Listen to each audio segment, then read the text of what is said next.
Un parc situé au bord d'un fleuve. Sur le plan d'eau, plusieurs embarcations. Dans le sous-bois ou sur les berges, de nombreux personnages et des animaux.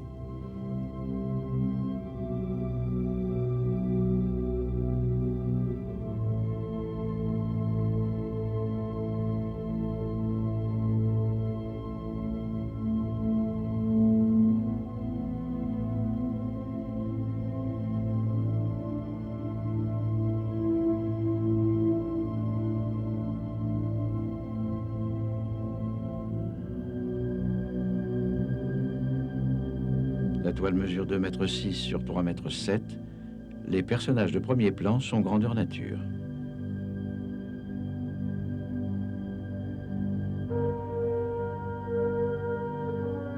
Seurat a 20 ans lorsqu'il visite la 4e exposition impressionniste. Il abandonne les beaux-arts.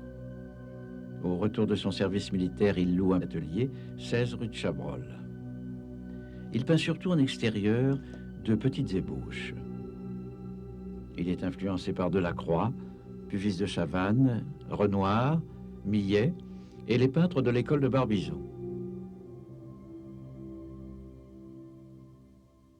En 1883, il participe au salon par l'envoi de 2 dessins. Un seul est accepté. Ce printemps-là, il dessine et peint sur les bords de la Seine plusieurs études préparatoires à une œuvre de grand format.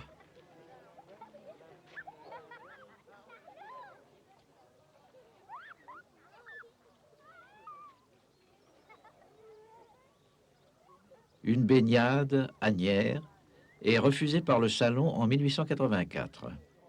Seurat inaugure avec un groupe d'autres peintres refusés le premier salon des indépendants.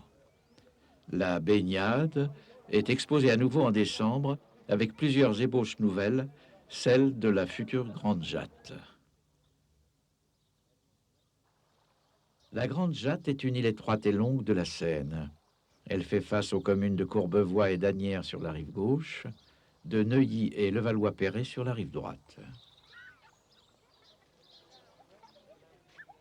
Vers le milieu du XIXe siècle, Asnières devient un centre de loisirs. La région attire les peintres. Pour peindre la Grande Jatte, Seurat se rend dans l'île en face du site de la baignade. Il tourne le dos au boulevard et aux guinguettes et choisit un angle de composition, évitant le restaurant Bal de l'Artilleur qui attirait les foules de toute la région parisienne. Seurat travailla tout l'été 1884 et produisit 27 petits panneaux, un même nombre de dessins, 3 toiles, en même temps qu'il travaillait à la grande toile dans son atelier de la rue de Chabrol. Seurat utilisa des planchettes de bois de 16 cm sur 25, vendues avec les boîtes à pouces. Ces boîtes servaient à la fois de palettes et de petits chevalets.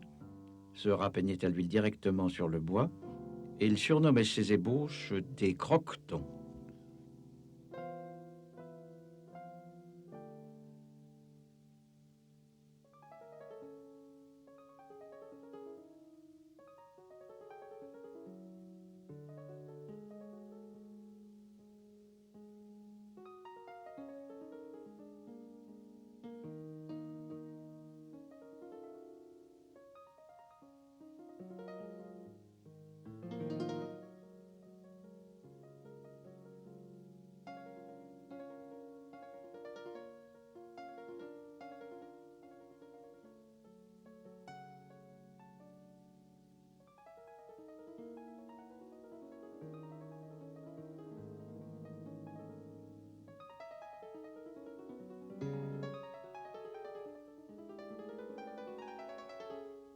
Un arbre sur la droite.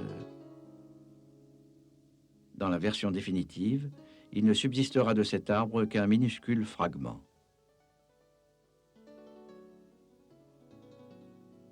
L'arbre de gauche montre une ombre double. Cette bizarrerie s'explique par l'un des dessins préparatoires. Le tronc en cache un autre situé dans son alignement. L'ombre double se retrouve jusque dans la composition finale. Seurat s'est donc toujours tenu à la même place.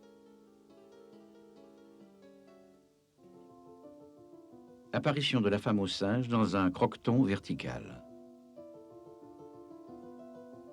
Plusieurs dessins pour préparer le singe. Un autre pour le chien noir.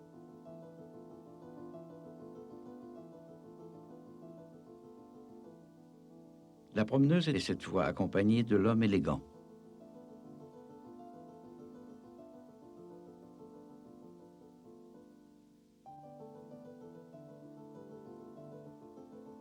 Autre essai à plusieurs personnages, dont la femme qui pêche.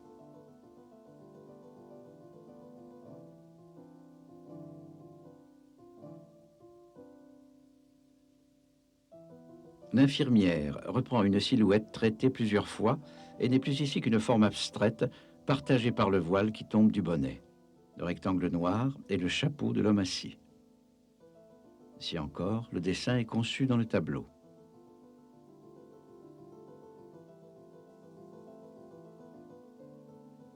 Même conception pour les deux jeunes femmes près du landau. À droite, les pointes de l'ombrelle et de la robe d'une femme assise hors du cadre. C'est l'explication des deux mystérieux triangles orange sur le bord droit de la toile finale.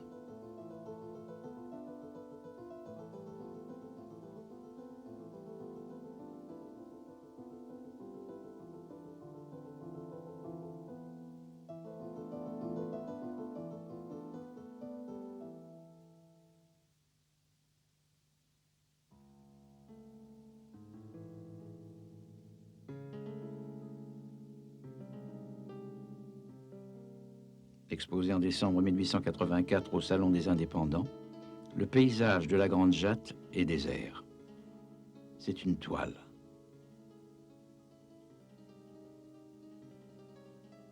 Un dessin précise encore le paysage vide. L'étude finale a dû être achevée avant l'automne 1884. Les couleurs paraissent plus brillantes. Elles ne sont pas tempérées par le système des points, comme ce sera le cas dans la grande toile.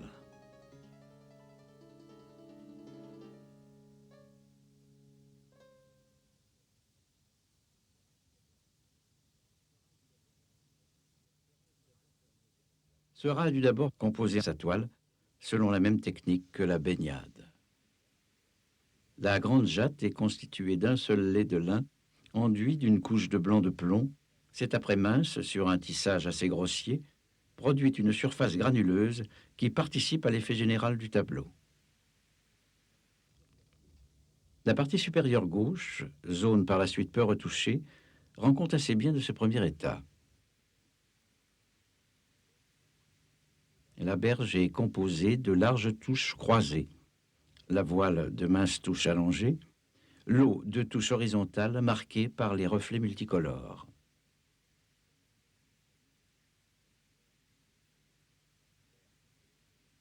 L'herbe et les feuillages sont rendus par de courtes touches croisées. Les troncs d'arbres par des touches verticales minces et longues qui semblent suivre le courant de la sève.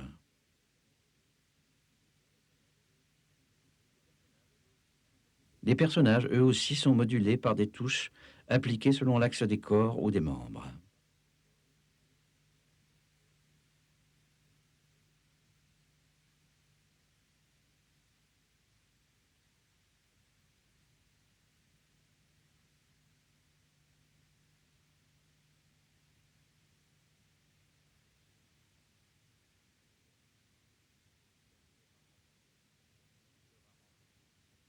Seurat renforce aussi certains contrastes de clarté, comme il l'avait déjà fait dans la baignade.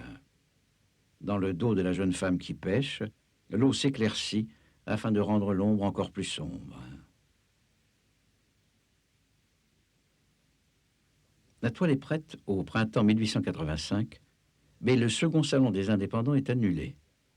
Seurat passe l'été à Grand-Camp, dans le Calvados, et pour la première fois, il met en pratique ses théories sur le divisionnisme. Directeur des teintures à la manufacture des Gobelins, Chevreul avait observé que la brillance d'une couleur dépendait plus des couleurs voisines que de l'intensité propre de la teinture. Il en avait tiré deux lois. Un rouge suscite dans la rétine du spectateur sa complémentaire, le vert. Un vert placé à côté de ce rouge paraîtra donc encore plus vert. Les complémentaires se renforcent mutuellement. De même, un bleu à côté d'un rouge paraîtra plus proche du vert. C'est la loi du contraste simultané. Si l'œil regarde un rouge et se déplace sur une autre zone, il verra cette zone teintée de la couleur complémentaire du rouge, le vert. C'est la loi du contraste successif. Chevreul n'avait pas fait la distinction entre lumière et pigment. Les pigments se mélangent en perdant de la clarté, c'est la synthèse soustractive. Les rayons lumineux se mélangent en gagnant de la clarté, c'est la synthèse additive. Ogden Rood fit cette distinction. Son livre, publié en 1879, eut une influence décisive sur Seurat, qui en recopia même le cercle chromatique. La palette de Seurat, conservée au musée d'Orsay, peut être interprétée ainsi. Les teintes sont rangées dans l'ordre du spectre. Il n'y a plus de noir, ni de terre colorée. Tous les tons sont obtenus par mélange avec du blanc ou avec les teintes immédiatement voisines. De plus, Seurat décida de diviser chaque zone à représenter en autant de points lumineux de couleur pure qu'il lui semblait nécessaire pour traduire toutes les composantes d'une teinte. Vue de loin, la teinte d'une certaine zone résulte du mélange dans l'œil des différents rayons colorés.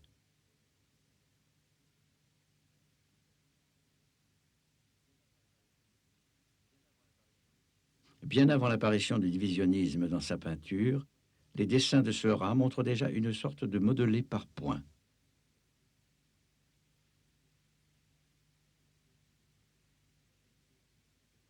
L'été 1885 donc, Seurat met en pratique ces nouveaux principes dans des toiles comme le bec du Hoc. De retour à Paris, il reprend la Grande Jatte et pendant plus de 6 mois, il y retravaille avec sa palette réduite aux seules couleurs du spectre.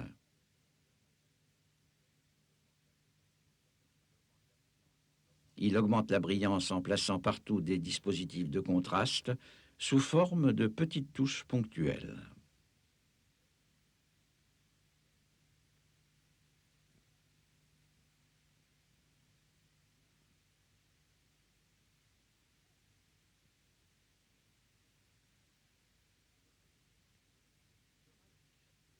Seurat lie chaque couleur à sa complémentaire. Le jaune et le violet, le vert jaune et le pourpre, le rouge et le vert, l'orangé et le bleu. À la couleur locale, il ajoute les effets de la lumière, à l'aide d'orange et de jaune pur. C'est le cas pour l'herbe située au soleil. Dans l'herbe à l'ombre, le contraste est obtenu par des petites touches d'orange, de jaune, de bleu, de violet et de rouge. Les ombres des personnages ou des arbres sont renforcées à l'aide de points violets, roses ou pourpres. L'élaboration minutieuse de ce nouveau dispositif chromatique, à l'aide de dizaines de milliers de petites touches, transforme l'équilibre du tableau.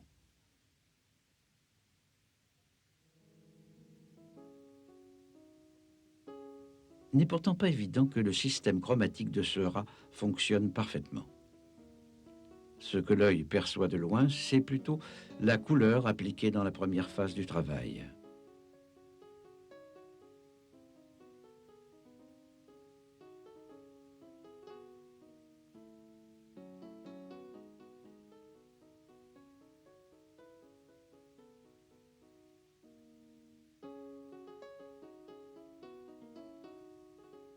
De plus, les pigments ont subi quelques altérations.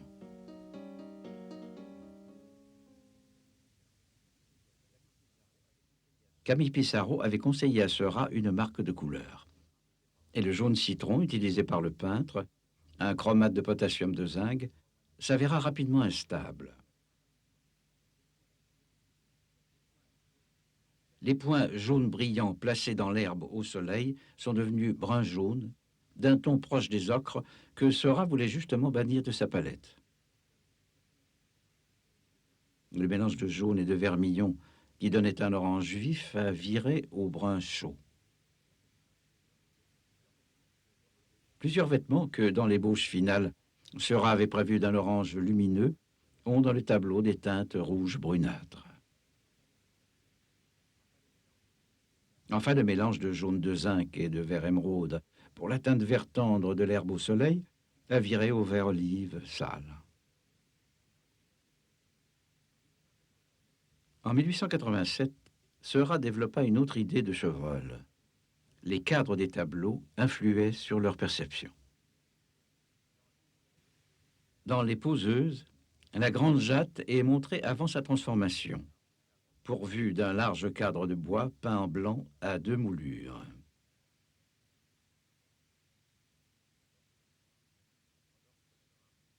Lorsque Seurat reprend pour la 3e fois la grande jatte, il l'agrandit. La radiographie montre qu'il détache la toile, visse tout autour du châssis des baguettes de bois, puis recloue la toile sur ces baguettes, gagnant ainsi tout autour du tableau une bande de 3 à 4 cm. Sur cette bande, Seurat peint une bordure composée d'un amalgame de touches ovales. La bordure peinte crée une transition entre l'extérieur et l'intérieur de la composition et renforce les contrastes. Face aux frondaisons vertes, la bordure a une plus forte densité de rouge et d'orange. Face à la fumée du canot à moteur, la bordure est plus bleue. Les oranges sont restées stables. Seurat n'a plus utilisé de jaune de zinc. Par la suite, Seurat composera bordure et cadre pour ses tableaux. Quoique inachevé, le cirque sera pourvu par lui d'une bordure et d'un cadre peint.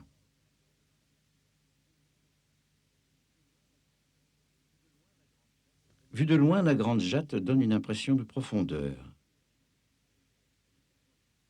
Elle est nettement découpée en parties sombres et parties claires. L'œil est attiré vers le centre du tableau plus éclairé. La berge opposée marque à peu près la ligne d'horizon. La forme triangulaire du parc, la décroissance des arbres, celle des personnages de la zone centrale créent un effet de perspective assez marqué et suggère un point de fuite situé à hauteur de l'œil du promeneur de droite. Est-ce pour cette raison que Seurat lui fait porter un monocle? Certains auteurs ont prétendu retrouver partout la section d'or, mais l'architecture de la grande jatte semble reposer sur des principes bien plus simples. Les médianes sont très marquées. La limite de l'ombre à droite donne l'axe horizontal. La femme à l'ombrelle orange au centre signale l'axe vertical. Les dimensions de la toile suggèrent aussi une division discrète en 6 carrés ou en 3 rectangles verticaux. En coupant objet ou personnage, Seurat souligne la forte présence de ce qui est à l'extérieur du cadre. La grande jatte produit un effet d'harmonie classique. Pourtant, elle contient de nombreuses anomalies. L'homme en chapeau de forme, à gauche, situé à peu près à la même distance du spectateur que le couple de droite, semble beaucoup plus petit. La femme qui pêche est située sur la même horizontale que la femme du centre. Elle ne lui arrive pourtant qu'à l'épaule. Toutes ces disparités d'échelle se situent dans la partie gauche de la toile. Le tableau a été réalisé dans le petit atelier que Seurat occupait rue de Chabrol. 4 mètres de large sur 5,50 m de profondeur. Le fond est occupé par une loggia. Le portique de cette loggia mesure 3 mètres de large sur un peu plus de 2 mètres de haut. Les dimensions mêmes de la baignade et de la grande jatte. Seurat, qui a donc choisi le plus grand format possible pour cet atelier, ne pouvait reculer que de 3 ou 4 mètres afin d'examiner sa toile. Mais l'exiguïté des lieux ne suffit pas à expliquer ces distorsions. La réduction des personnages à gauche dégage toute la rive du fleuve et permet au regard de pénétrer profondément dans le paysage. Et il y a d'autres pièges dans le tableau. Sur la gauche du plan d'eau, le vent souffle de la droite vers la gauche, gonflant la voile et repoussant la fumée.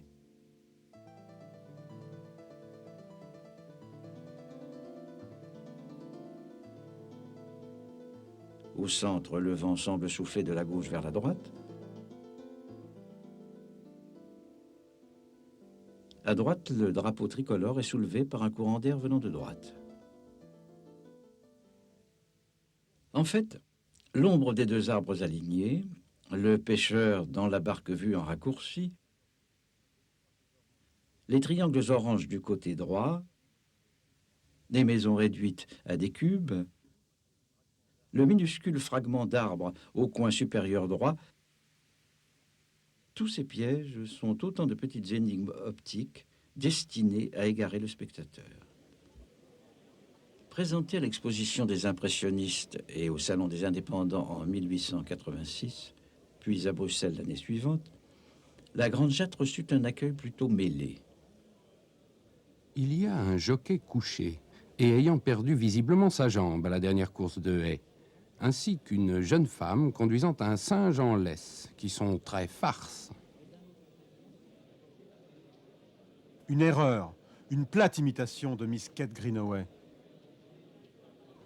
Des flâneurs endimanchés sous les ombrages de la Grande Jatte prennent l'attitude simplifiée et définitive d'un cortège de pharaons. La Grande Jatte fut vendue en 1900 pour 800 francs. La toile resta alors 24 ans chez la première biographe de Seurat, Lucie Couturier. Elle fut en 1924 revendue 24 000 $ au Burge Bartlett, qui en firent don 2 ans plus tard à l'Art Institute de Chicago. Une comédie musicale a même été inspirée par le peintre et par son tableau le plus célèbre.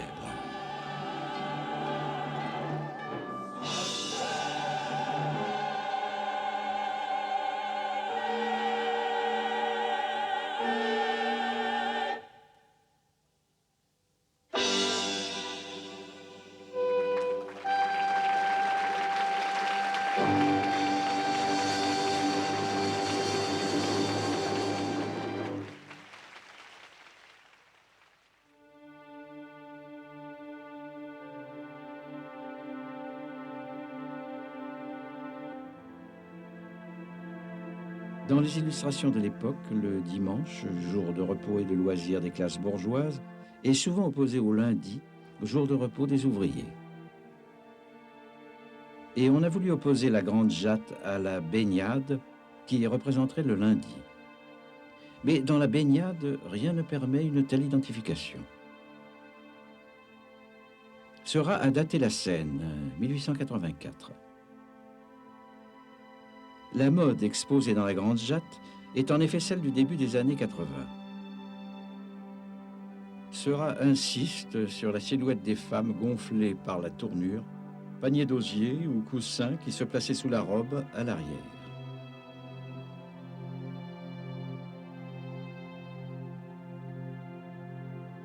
Il y a nettement une allusion aux gravures de mode avec leurs personnages plats et bien détourés. La raideur, le hiératisme qui ont fait taxer le style de Seurat de primitivisme viennent de ce monde de la presse, de l'affiche et de la gravure populaire. Le gentleman est figuré selon les conventions du genre avec haute forme, canne, monocle et cigare. On a voulu voir dans sa compagne une cocotte ou une prostituée. D'abord parce que la Grande Jatte était souvent le lieu de rendez-vous galant, ensuite parce que le singe est parfois associé à la luxure. Ce même couple est cité dans un tableau que Seurat, très précis dans le choix de ses titres, intitule « Poseuse » plutôt que « Modèle », jouant ainsi sur le double sens du mot, celle qui pose pour un artiste et celle qui fait des manières. Il y a un évident aspect de catalogue dans la Grande Jatte. Sont développés en série aussi bien les chapeaux que les ombrelles, indispensables accessoires du bon goût à cette époque.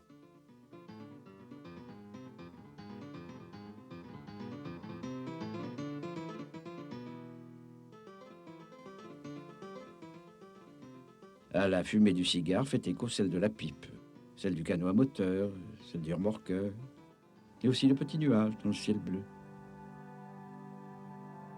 Plusieurs auteurs ont voulu analyser la Grande Jatte en constatant qu'il y avait très peu de couples et assez peu d'hommes.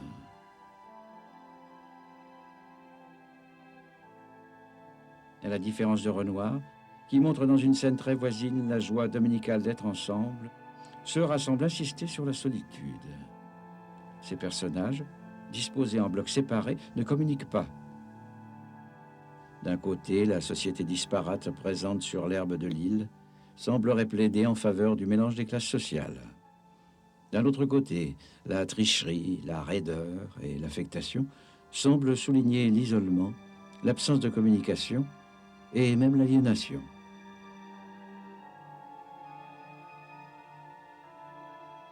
Mais il n'y a peut-être pas là de véritable contradiction pour Seurat qui déclarait « L'art, c'est l'harmonie. L'harmonie, c'est l'analogie des contraires, l'analogie des semblables. » Scène énigmatique rassemblant des êtres venant de mondes différents, condensation de figures ou de paysages allégoriques, instants suspendus, souvent improbables ou magnifiés. Toutes ces scènes d'inspiration utopiste ne relèvent sans doute pas de la seule politique. Tableaux bordés, silhouettes découpées, berges. Seurat est un peintre de la lisière, de la marche, du passage.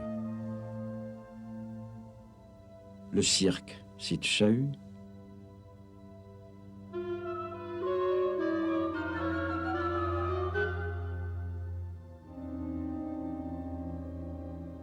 Chahut cite Parade.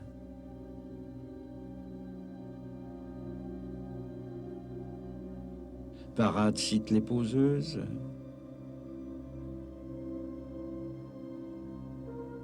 Les poseuses citent la Grande Jatte. Chaque grand tableau contient une allusion au précédent, comme si Seurat avait voulu faire de son œuvre une chaîne logique. La baignade montre la pointe de l'île. Le canot et le voilier sont encore là dans la Grande Jatte, à peu près aux mêmes endroits. Quant au bac qui, dans la baignade, transporte un couple de bourgeois, il se retrouve lui aussi dans la Grande Jatte où il vient d'accoster. Dans la baignade, un jeune garçon, debout dans l'eau, crie vers l'autre rive inaccessible. Dans la Grande Jatte, le jeune peintre est passé sur l'autre rive, il a franchi le fleuve symbolique. Mais l'île dans laquelle il aborde n'est pas une citerre, ni même un Éden impressionniste, à peine une Arcadie de banlieue. Seulement une vaste scène de théâtre, où il découvre dans le poudroiement de la lumière solaire divisée la menace imprécise de la comédie sociale dans laquelle il va devoir à son tour pénétrer.